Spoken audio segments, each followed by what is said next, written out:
Señor, cuando dice gloria a Dios, aleluya, gloria a Dios, allá se buscaban esa hermano ya apostata, pero le peor de hermano querido, va esa para la iglesia, yo conocí años de ya apostata, un piale terrible de hermano querido, porque Dios cogió de un pueblo de Israel para que sea santo en medio de la tierra, para que sea diferente. Cuando dice gloria a Dios, y como que Israel pecó, Dios cogió una iglesia que fue comprada a precio de sangre y dijo: yo voy a enviar al Espíritu que se llama Santo y lo va a guiar a toda verdad y justicia.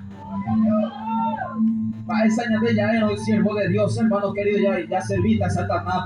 Ya se evita el pecado, ya se evita la injusticia, la mentira. Cuando dice gloria a Dios, va a enseñar de ella, hermano, ya, aleluya, en santidad, ya, aleluya, en adulterio, ya en fornicación. Cuando dice gloria a Dios, allá está la palabra de Dios, muy así, yo me comparé, hermano querido, a la bacanda, va a enseñar de ella, es siervo de Dios, hermano, ya está pues a Twitter, hermano querido, ya en el celular de ella, esa cosa de ella, ensayará. Cuando dice gloria a Dios, pornografía, hay pecado, hermano querido. El poder y la autoridad del Padre, compadre. Que sueñe un mis poco a ver, eso fuera hipócrita. Sepulcro blanqueado, hasta un pedrería en tuyo, Padre. Porque muchos que dicen está vivo, está muerto. Tiene el nombre de que vive, pero está muerto.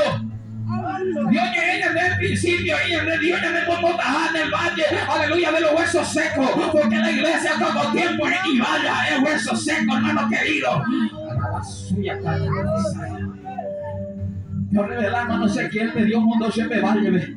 Ahí el mundo cae, hermano querido. La presencia de Dios ahí, que hermano de repente no tuve ni ruido, hermano querido. Él escuchó ruido, dice que los huesos se juntaron con los huesos. Cuando dice gloria a Dios, de repente, hermano querido,